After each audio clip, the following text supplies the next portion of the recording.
Welcome to Scuba Bob's Ocean Quest.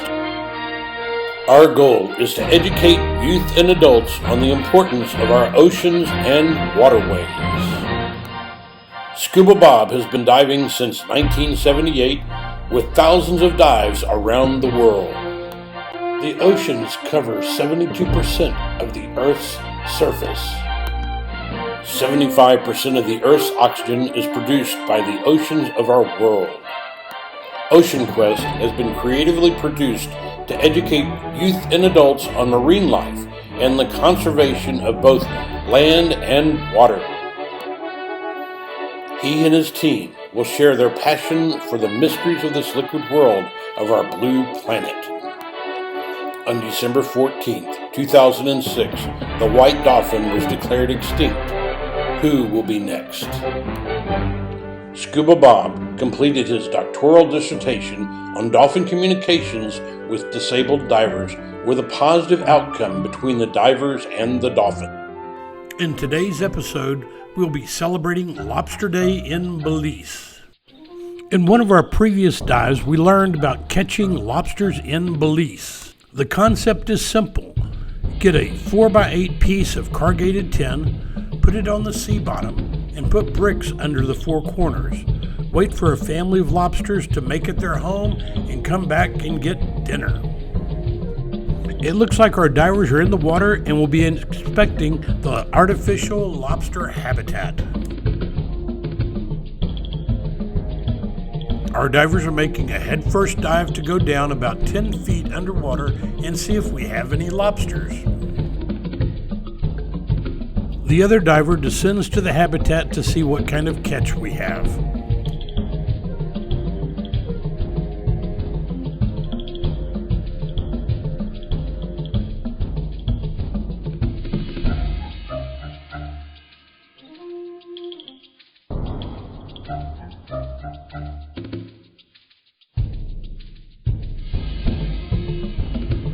It looks like we have our first lobster. Artificial reefs are a great conservation method to reuse discarded items like oil rig platforms, decommissioned warships, and demolished bridges. Over my years of diving, I've seen a variety of artificial reefs, and I've discovered no matter where you go, any underwater structure like ships attract corals, fish, crabs, lobsters, and invertebrates. In the 80s, I spoke at Senate hearings that explored the development of a Texas Artificial Reef Commission. The result was a great division of the Parks and Wildlife Commission to create a plan to make artificial reefs in Texas state waters of the Gulf of Mexico. Okay, I see lobster number 1. There we go, we have lobster number 2, and it looks like this one's trying to hide. These lobsters are called Caribbean spiny lobsters, and unlike their North American cousins, they don't have any large claws.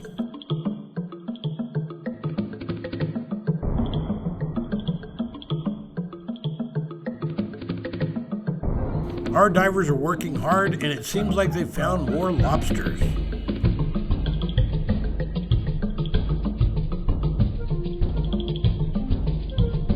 With one quick throw, we have a lobster on the bow of our boat.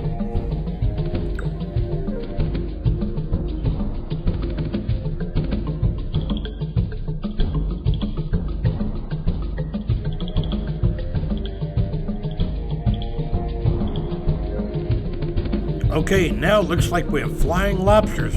Watch out, and we don't want to be hit by any of the lobsters.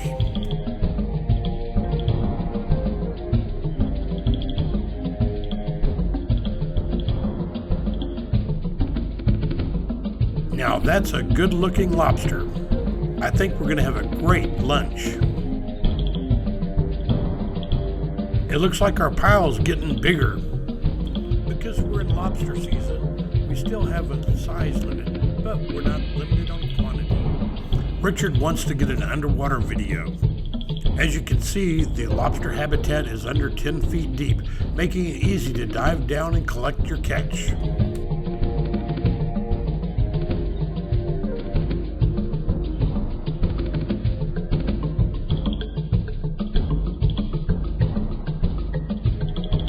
So far, we've been catching lobsters for only about 10 minutes.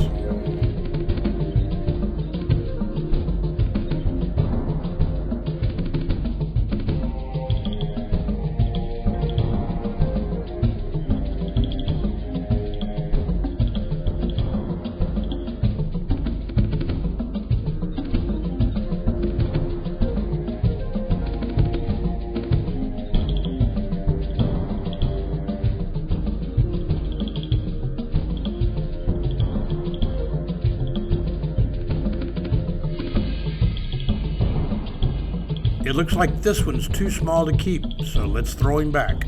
Dennis found 3 more lobsters to add to our catch. Wow, it looks like we have around 10 lobsters so far. Okay, Captain Jack thinks we've had enough for a great lobster dinner, so we're gonna move on. Welcome to Lobster Fest in Placencia, Belize.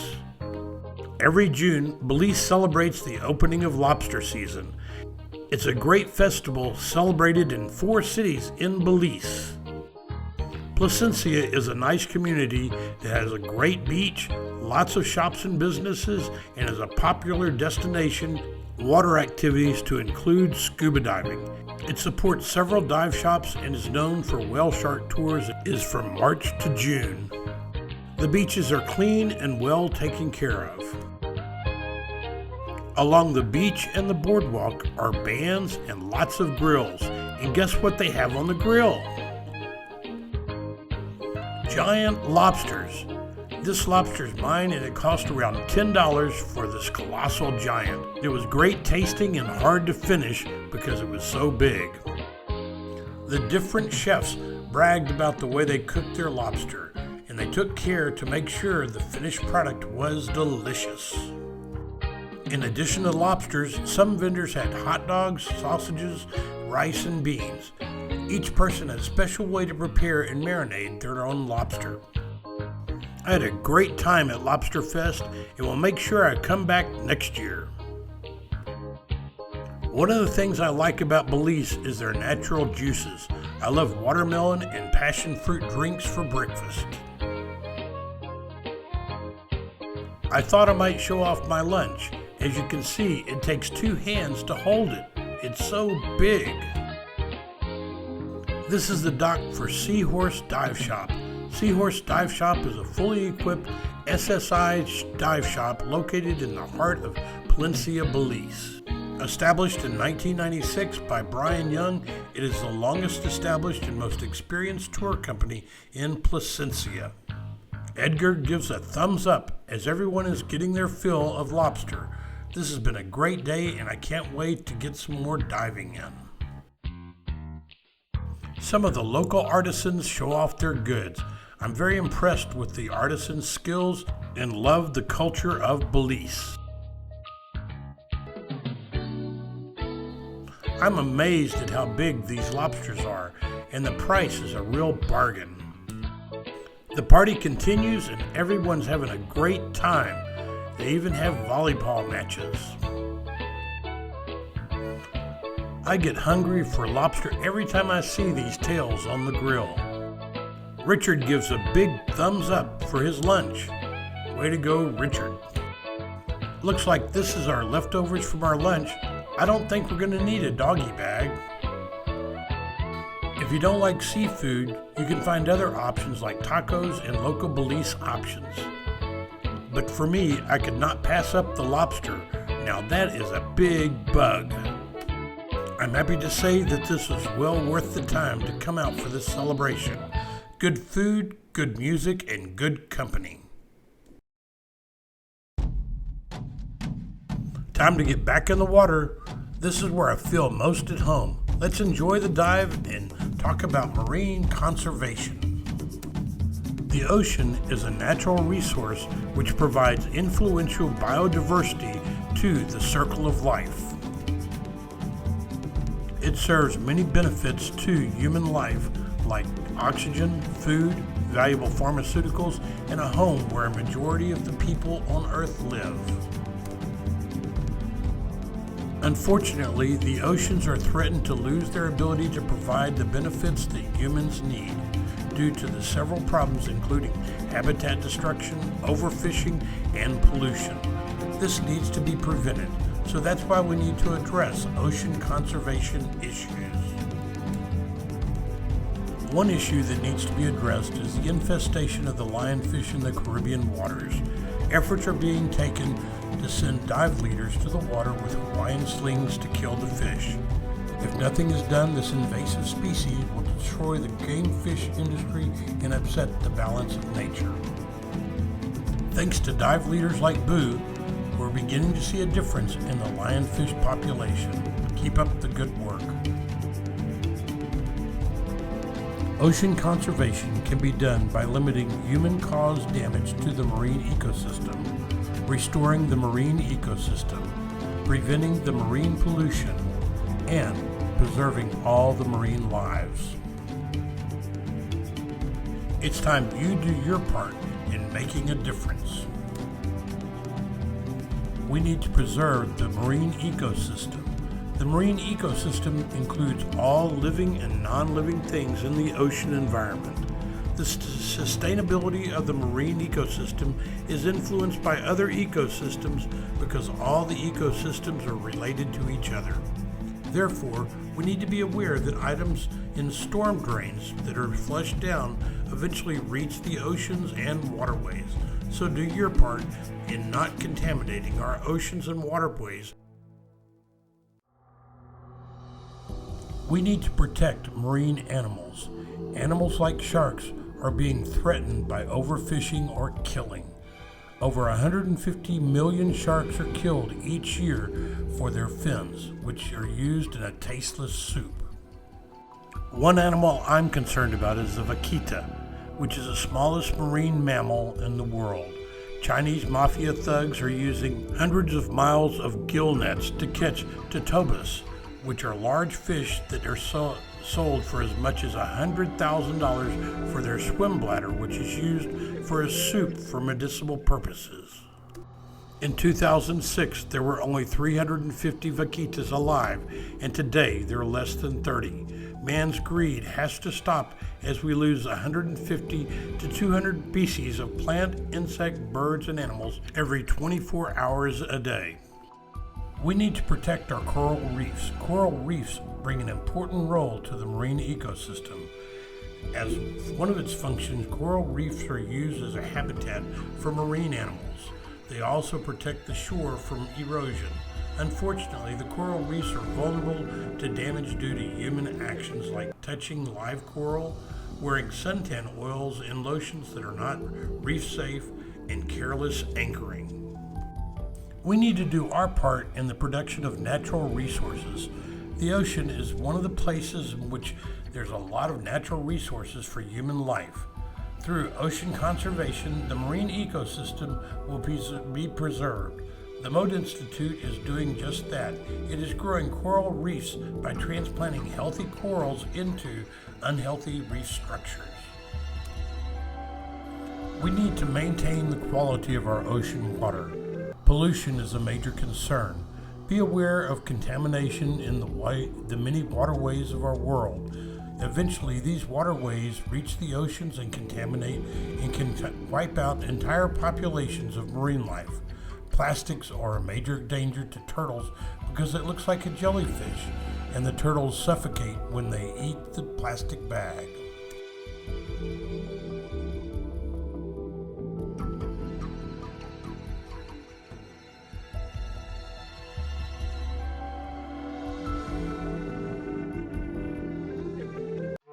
Oceans have an important effect on our planet. The ocean is our planet's thermostat.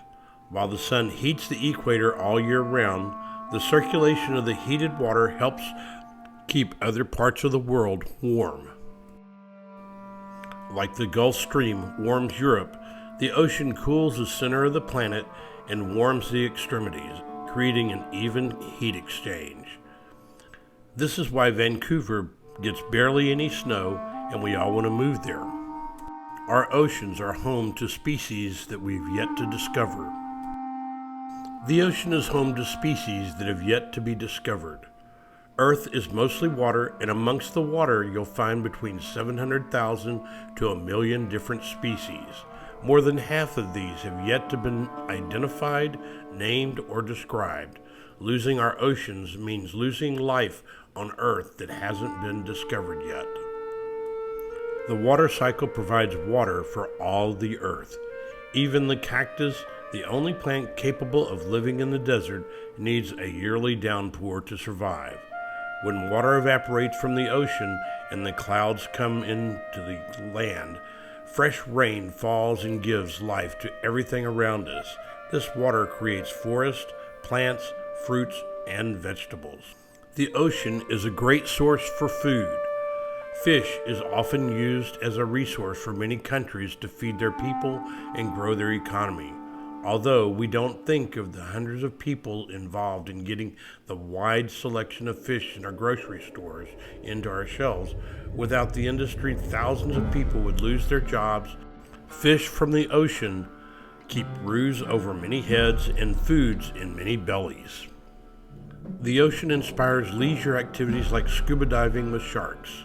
We can't forget the fun we have exploring the oceans, whether it's sailing or scuba on our vacation days or going crazy on a polar bear swim. The oceans are a great source of joy. The ocean is part of our humanity. It brings us serenity and peace, fun with friends and families, and just a de-stress day on the sand. Without it, we would not be here.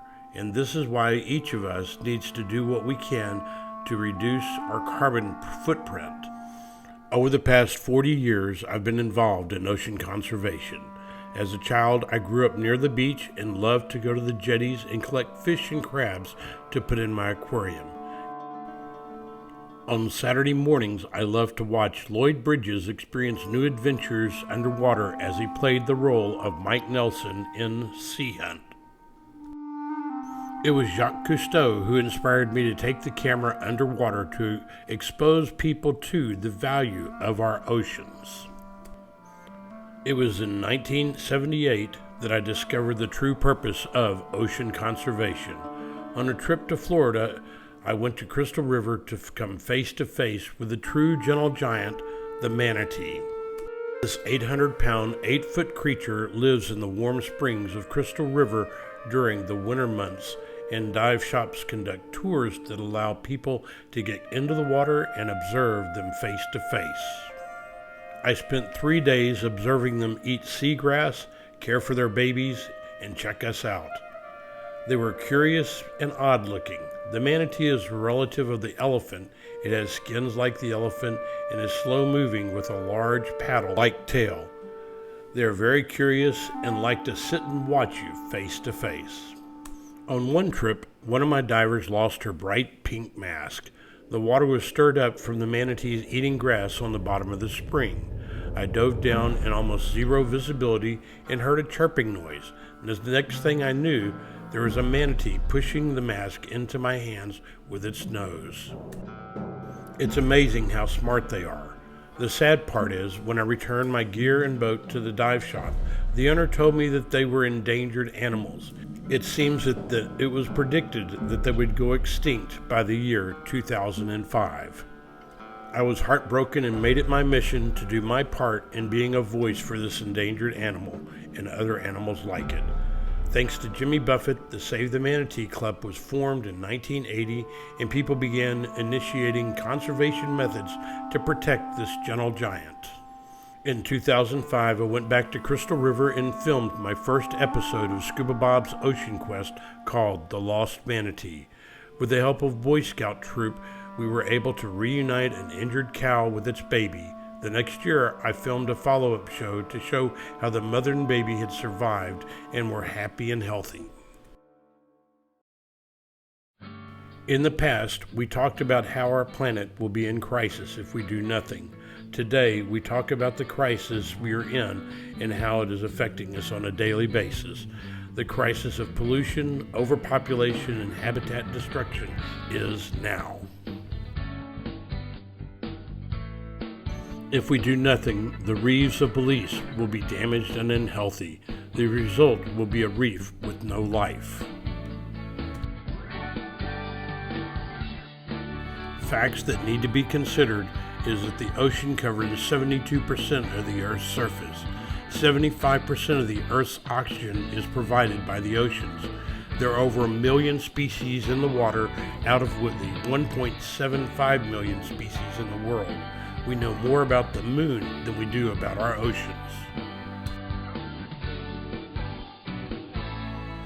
Every 20 minutes, the world adds another 3,500 lives, but loses one or more species of animals or plants.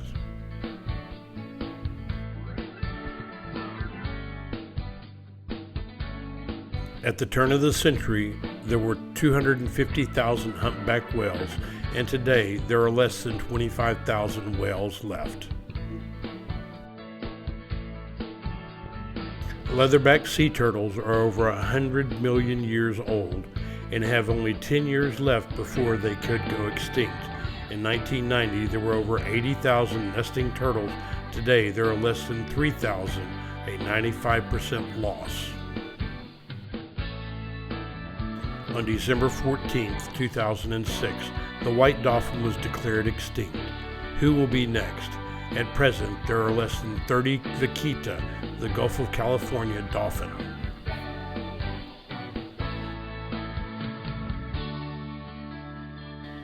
It is estimated that 80% of the decline of biological diversity is caused by habitat destruction. At the current rate of consumption and destruction, the fish stocks of the world will not be able to sustain themselves by the year 2049.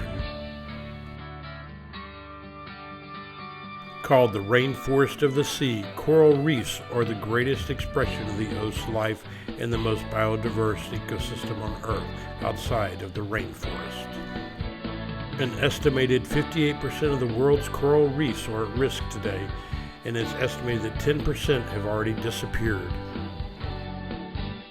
An estimated 88% of the reefs of Southeast Asia, the most species-rich reefs of Earth, are at risk of extinction.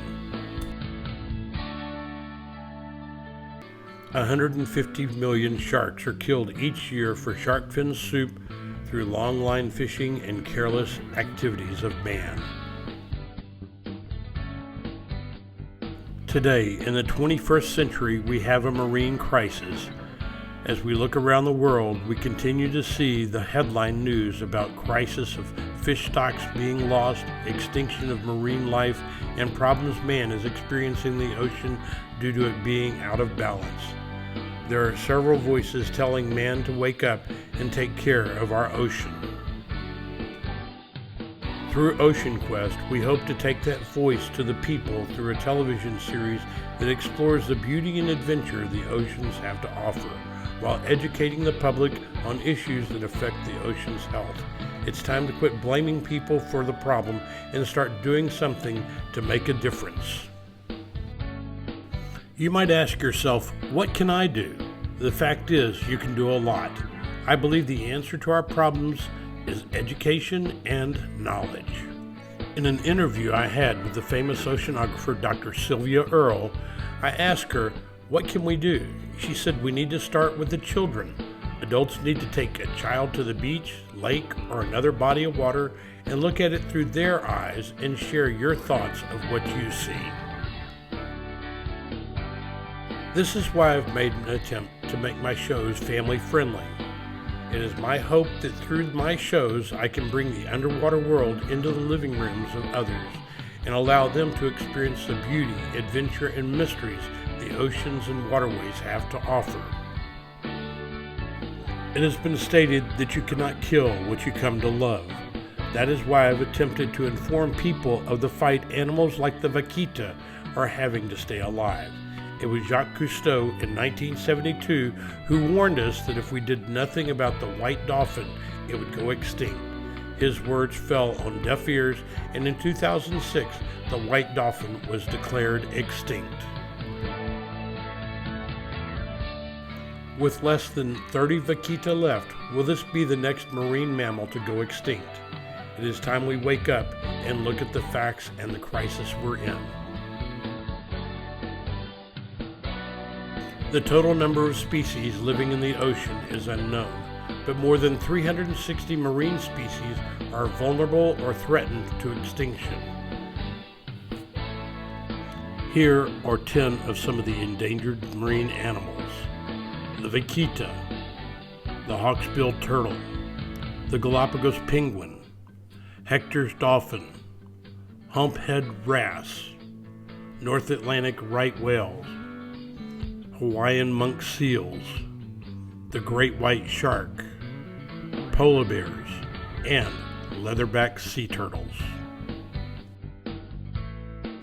Things you can do to help these animals are join conservation organizations like Oceana, the Ocean Conservancy, Project Aware Foundation, Monterey Bay Aquarium, Marine Megafauna Foundation, Sea Shepherd, Conservation Society, Coral Alliance, the Nature Conservancy, World Wildlife Fund, Reef Environmental Education Foundation. Each of these organizations would welcome and appreciate your help. You can vote responsibly. Contact your representative to find out what their view is on ocean conservation. When you go into a restaurant, make sure that you're eating sustainable seafood. Reduce your energy use. Use responsible plastic products. Properly dispose of hazardous materials. Use less fertilizer. Pick up garbage and litter near beaches, buy ocean-friendly products, and share with friends. These are 10 simple things you can do on a daily basis to preserve and protect our oceans. A fun activity I've done on a few occasions was to go on a turtle walk. It's simple, and all you have to do is walk on the beach enjoying the clean air, wind, and sound of the waves. While on the walk, you need to keep a lookout for signs of turtle tracks. When you see small tracks made by the baby turtle's flippers, you need to mark the location and contact the Turtle Island Restoration Network at 1-800-859-7283. If you're ever in Mexico, check out turtle conservation groups in Acamal and Cozumel. They have volunteer turtle projects that include turtle walks at nights and baby turtle release programs.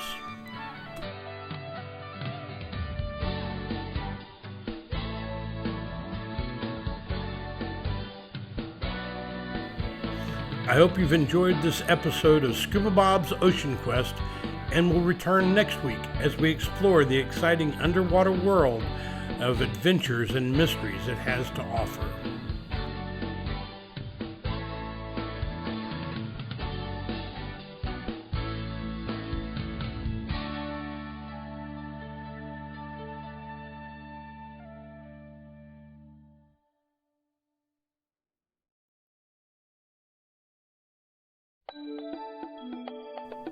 While on a dive on Turnif Atoll, we were on our safety stop and we saw a pod of dolphins coming to our boat.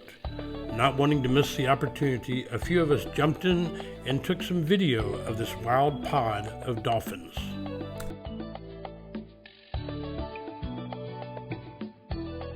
As you can see, we have a baby dolphin enjoying the bow wake of the boat.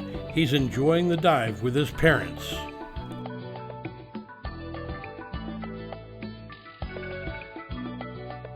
These dolphins are having fun and checking out the funny looking animals that have bubbles coming out of their head.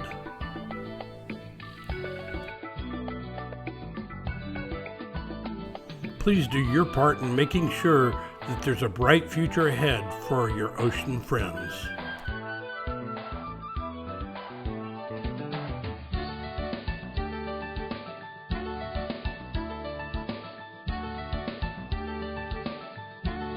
This is Scuba Bob saying keep it safe, keep it smart, and keep her clean until we dive again.